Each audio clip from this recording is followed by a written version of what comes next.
Baik, Assalamualaikum warahmatullahi wabarakatuh. Pemirsa sekalian, selamat berjumpa kembali dengan kami di channel Dr. Arif Nurdin Official. Kali ini kita akan menjawab lagi pertanyaan-pertanyaan dari para pemirsa yang sudah sangat banyak sekali ya. Ada pertanyaan dari saudari Priska. Izin dokter, saya ada rencana untuk mencoba terapi sekretum. Namun sebelumnya saya mau bertanya, kalau untuk terapi sekretum apakah boleh dalam kondisi konsumsi obat imunosupresan, methotrexate dan steroid ya? Karena saya sudah diresepkan obat tersebut, namun saya baru akan konsumsi obat tersebut mulai minggu depan setelah hasil ronsen dan hasil tes darah lengkap saya keluar. Atau baiknya terapi sekretum dulu atau obat dulu? Baik, perlu kami tegaskan sekali lagi bahwa terapi stem cell ataupun produk metaboliknya entah itu sekretum, exosum ya, ataupun yang lain, maka itu merupakan terapi adjuvan, terapi tambahan. Jadi bukan terapi utama dan tidak bisa menggantikan terapi-terapi utama, terapi pokok gitu.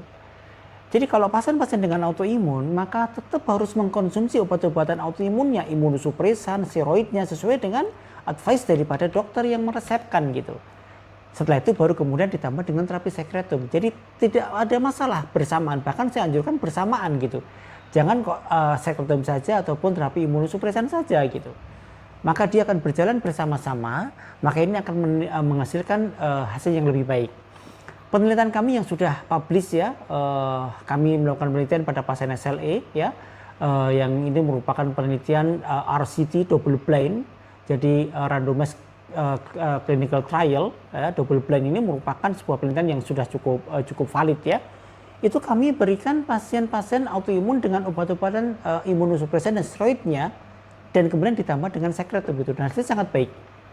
Maka oleh karena itu saya sarankan jangan menghentikan ataupun menyetop obat-obatan yang sudah diresep oleh dokter, obat-obat utama untuk autoimunnya, kemudian baru ditambahkan dengan sekretum ataupun stem cell gitu. Jadi tetap harus berjalan secara bersamaan gitu ya. Dan itu pun juga nanti harus dievaluasi, jangan kok kemudian diberikan sekretum tanpa evaluasi, jangan. Jadi biasanya kan kita akan berikan sekretum ini dengan dosis-dosis tertentu yang tentu masing-masing penyakit akan berbeda-beda, masing-masing kondisi akan berbeda-beda gitu ya.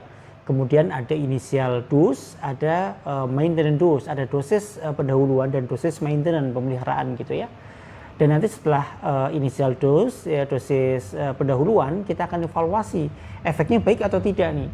Kalau memang efeknya tidak baik, ya sudah kita hentikan gitu. Tapi kalau efeknya baik, kita akan teruskan dengan dosis pemeliharaan gitu. Karena sekali lagi bahwa terapi ini sangat bersifat individual sekali, masing-masing akan berbeda efeknya gitu. Ada yang pada minggu-minggu pertama, kedua sudah baik hasilnya.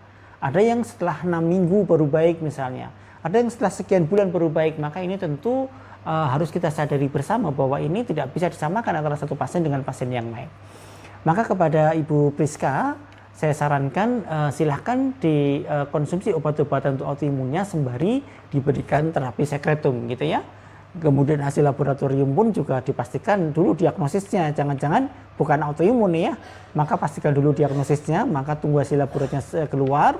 Kemudian diagnosis tegak, baru kemudian kita lakukan terapi dengan imunosupresan misalnya, ditambah dengan terapi-terapi sekretum yang lain.